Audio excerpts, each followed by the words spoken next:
Hello மக்களே, welcome back to our channel. Bigg Boss season 9 live update பத்தி தான் பார்க்க போறோம். கேப்டன்சி டாஸ்க் நடந்து முடிஞ்சிச்சு மக்களே. அதாவது எஃப்ஜே அவர்கள் தான் அடுத்த வாரம் கேப்டனா ஜெயிச்சிருக்காப்ல.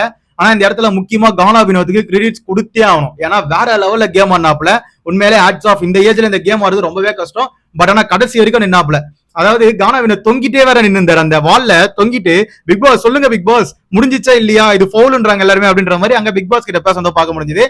கடைசியில வந்து பிக் பாஸ் தொங்க கூடாது, அது முடிஞ்சிச்சு அவ்வளவுதான். ஆனா உண்மையிலே சூப்பரா கேம் ஆனீங்கன்னு சொல்லிட்டு செம்மையா அப்ரிஷியேட் பண்ணியிருந்தாப்ல கானா வினோத்தா பிக் பாஸ். ஓகேவா, இங்க வந்து ஒரு பெரிய பாலிடிக்ஸே போச்சு மக்களே. அதாவது நம்ம விஜய் பார்வதி தலைமையிலான 3 வைல்ட் கார்டு கண்டஸ்டன்ட், அதாவது பிரஜின், சாண்ட்ரா, திவ்யா, இவங்க 4 பேரும் சேர்ந்து எஃப்ஜே தான் ஜெயிக்கணும்னு சொல்லிட்டு முடிவு பண்ணிட்டே வந்து இந்த கேம் ஆடினாங்க. ஓகேவா, அதுக்கேற்ற மாதிரி அவங்க எல்லாரையும் வந்து பிரெயின் வாஷ் பண்ணி நம்ம முதல்ல சுபிக்ஷாவை தூக்குனாங்க. சுபிக்ஷா உடஞ்சிட்டாங்க. உடஞ்சி போய் உள்ள அழுகுறதெல்லாம் பார்க்க முடிஞ்சது. அவங்க ரொம்ப ஃபீல் பண்ணி அதுக்கு வியானா கிட்ட அழுதுட்டு இருந்தாங்க. அதுக்கப்புறமேட்டு திவ்யா கணேஷ் போயிட்டு அவங்க வந்து கன்சோல் பண்ணிட்டு இருந்தாங்க.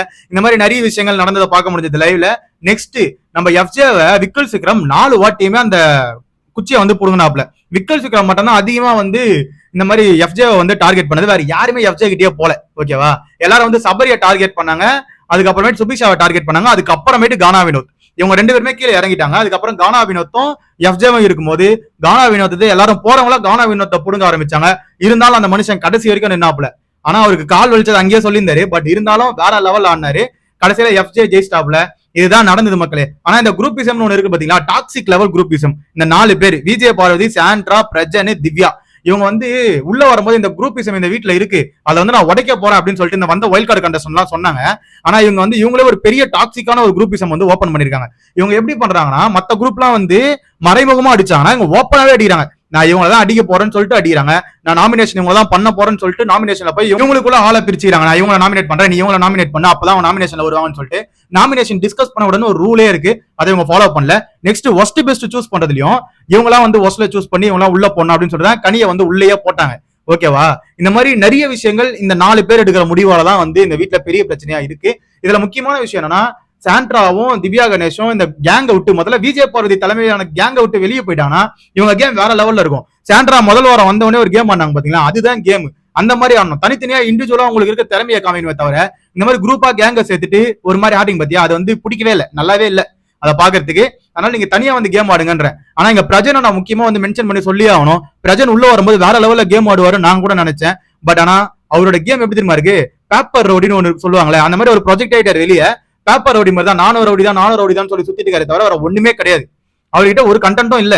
அவரை யாரு காப்பாத்திட்டு இருக்கா, நம்ம சாண்ட்ரா அவர்கள் தான் காப்பாத்திட்டு இருக்காங்க. சாண்ட்ராவால தான் இப்ப அவர் தப்பிச்சாரு. இல்லன்னு வச்சுக்கோங்களேன், பிரஜன் அவர்களுக்கு ஓட்டுகள் ரொம்ப ரொம்ப கம்மியா வந்திருக்கும். அதை நான் கண்டிப்பா சொல்ல முடியும். ஏன்னா பிரஜன் என்ன தெரியுமா பண்றாரு, யாராவது ஒருத்தர் வந்து பேச ஆரம்பிச்சான்னு வச்சுக்கேன், ஆம்பளை இருந்தா நேருக்கு நேர் பேசணும். ஓகேவா, அதே மாதிரி வந்து நேற்று சபரி கூட அவர் மேல போய் கை வைக்க போயிருப்பாப்ல. அவர் வந்து ஏதோ ஒரு விஷயம் சொன்னாரு, அதுக்கு வந்து இப்படி கை வச்சுன்னா சொல்றது கேள்லாம் தான் சொல்லியிருப்பாரு.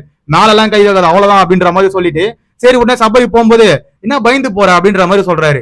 எனக்கு புரியல, நீதையா மேல கை வச்சா என்ன மேல கை வைக்கிறேன்னு கேக்குற, போனா என்ன பயந்து போறேன்னு கேக்குற, உன் மேல கை வச்சது உனக்கு கூப்பிடுறதுக்காக அண்ணன் தான் கூப்பிட்டு நீங்க பேசினாப்ல. அதுக்கே இவர் வந்து ஓவரா சீனை கிரியேட் பண்றாரு. இந்த மாதிரி நிறைய விஷயங்கள் நிறைய வேர்ட்ஸ் வேற விடுறாரு. அதனால அவருக்கு சரியான கண்டிப்பு இருக்கும்ன்றது என்னோட தனிப்பட்ட கருத்து. விஜேஎஸ் இந்த வாரம் நிறைய விஷயங்களை அட்ரஸ் பண்ண வேண்டியது இருக்கு. அது மட்டும் இல்ல, வெளியே வந்து திவாகரை வந்து எலிமினேட் பண்ணணும், ரெட் கார்டு கொடுத்து வெளியே அனுப்பணும்னு சொல்லிட்டு வெளியே போன எக்ஸ் கண்டஸ்டன்ட் வந்து ஸ்டோரி போட்டுட்டு இருக்காங்க. அந்த லெவலுக்கு திவாகரோட கேம் கேவலமா இருக்கு. 2 பேருக்கு சரியான ரோஸ்ட் இருக்கு மக்களை, கன்ஃபார்மா எழுதி வச்சுக்கோங்க. ஒன்னு விஜய் பார்வதி, திவாகர். ஏன்னா அந்த அளவுக்கு அவங்க வந்து இந்த கேம்லாம் வந்து ஆடையோட மாட்டிறாங்க. ஒரு ரூல்ஸ் அதுக்கு மேல ஒரு ரூல்ஸ் போடுறாங்க. பிக் பாஸ் ஒரு ரூல்ஸ் கொடுத்தா அதுக்கு மேல ஒரு ரூல்ஸ் போடுறாங்க. அதனாலே வந்து வெளியே இருக்க எல்லாருமே வந்து சமகாண்ட இருக்காங்க. இன்னைக்கெல்லாம் ஷோ ஃபுல்லா டாக்ஸிக்கா போனது காரணமே விஜய் பார்வதி, திவாகரன் தான். இந்த 2 பேரால தான் ரொம்ப மோசமா போயிட்டு இருக்கு ஷோ. அதனால வெளியவும் நிறைய பேர் போர்க்கொடி தூக்கிட்டாங்க. அதாவது அந்த ஒரு போராட்டம் ஒன்று நடந்தது பாத்தீங்கன்னா, வேல்முருகன் கட்சி அவங்களோட சார்பில் இருந்து அவங்க வந்து கோர்ட்ல போயிட்டு ஃபைல் பண்ணிட்டாங்க கேஸ. சோ இதுக்கு மேல நான் சொல்றதுக்கு ஒண்ணு இல்ல மக்களே, இதுதான் வந்து கேப்டன்சி டாஸ்க்ல நடந்தது. நான் எனக்கு இந்த கேப்டன்சி டாஸ்க்ல உண்மையிலே வந்து பயாஸ்டா இருந்த மாதிரியே தெரியல. நம்ம பிக் பாஸ் கடைசியில ஒரு தக்லைஃப் கொடுத்துருப்பாப்ல, நின்னுட்டே ஜெயிச்சுட்டு போயிட்டா அப்படின்ற மாதிரி எஃப்ஜேக்கு ஒரு விஷயம் சொல்லியிருப்பாப்ல. கானா வினோத்துக்கு வேற லெவல்ல கேம் ஆடினீங்க, நல்ல ஸ்போர்ட்டிவ் அப்படின்ற மாதிரி நம்ம கானா வினோத்தை தட்டி கொடுத்துருப்பாப்ல. இதுதான் இங்க நடக்கதை பார்க்க முடிஞ்சது. சோ ஓகே மக்களே, எஃப்ஜே வந்து ஜெயிச்சார்ல, இது வந்து பயாஸ்டா எனக்கு தெரியல, அன்பயாஸ்டா தான் எனக்கு தெரியுது. உங்களோட கருத்துக்கள் என்னன்னு கீழே கமெண்ட் செக்ஷன்ல கமெண்ட் பண்ணுங்க. பத்தி தெரிஞ்சுட்டு நம்ம சேனலை சப்ஸ்கிரைப் பண்ணிக்கோங்க. கூட இருக்க பெல் ஐக்கனை தட்டி விடுங்க. அப்பதான் நம்ம போற வீடியோ உடனே வந்து சேரும். Love you, bye, take care.